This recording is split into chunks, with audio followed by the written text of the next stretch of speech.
All right, let's start graphing inequalities. So we've graphed lines in the y equals mx plus b format. We've graphed them in standard form. We've graphed them in point slope form. We've graphed them in all those forms. And graphing inequalities works the exact same, except we have a caveat. And the caveat is, so when you graph a line, you always end up with some solid line. Solid line, no matter what. You end up with some solid line. However, if you remember, inequalities work slightly different than an equal sign. So do you remember when we were doing number lines and we had this number line, okay? And say we were graphing x less than 5. So we go to 5 on the number line and we put an open circle there. But say it was x greater than or equal to 2, we go to 2 and we put a closed circle there. So we need to remember closed versus open. Now when we're graphing lines, inequalities, we have either a solid line, so solid line, or a dashed line. And this works very similar to your open circle versus closed circle. The solid line is when you have the equal, so less than or equal or greater than or equal. And dashed line is when there is no equal sign. There's no equal symbol here. It's either less than or greater than.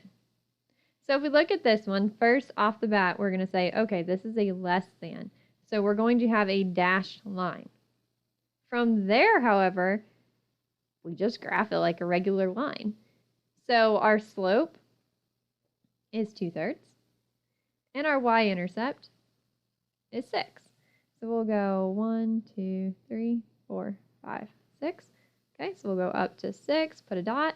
Now our slope is 2/3. I can't really go up because I'm going to run out of room on my screen.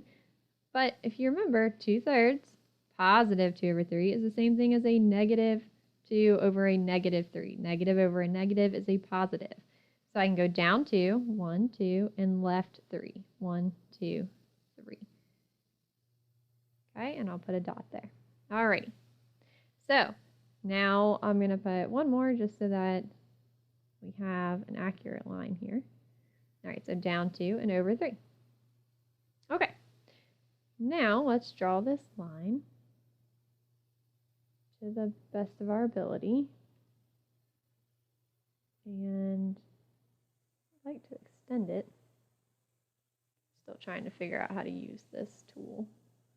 Okay, so we have this line. Now, what have I done wrong? I made it solid, but it should be dashed. So I'm going to take an eraser here and make this a dashed line. All right, so we have a dashed line. Okay, so that is the line y less than 2/3 x plus 6, or y equals 2/3 x plus 6, but because of the less sign, we have a dashed line. Now we have one more thing we need to do. And what we need to do here is we now need to figure out, okay, we need to figure out which side of the line will the ordered pairs x comma y satisfy this inequality.